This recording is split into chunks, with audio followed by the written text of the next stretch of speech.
আমি একটি হাদিসের প্রেমে পড়ে গেছি।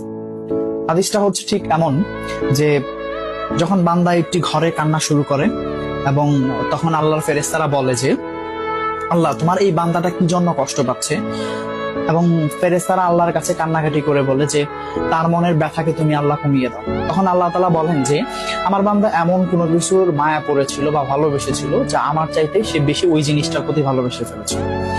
আমি আমার বান্দার কষ্ট আমি বুঝি এবং আহ, আমি দুঃখী মানুষের মানে ভগ্ন হৃদয়ের মানুষের খুব কাছাকাছি অবস্থান করি। কত দূর? এক হাত দূরে আল্লাহ তাআলা অবস্থান করেন। হ্যাঁ?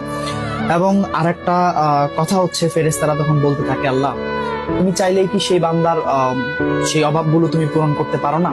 তখন আল্লাহ তাআলা বলেন যে আমি ওয়াদা করতেছি আমার বান্দা যে জিনিসটা তার জীবন থেকে হারিয়েছে তার চাইতে অধিক উত্তম জিনিস আমি তাকে দিব, যা দেখে পৃথিবীর মানুষ বিস্মিত হবে।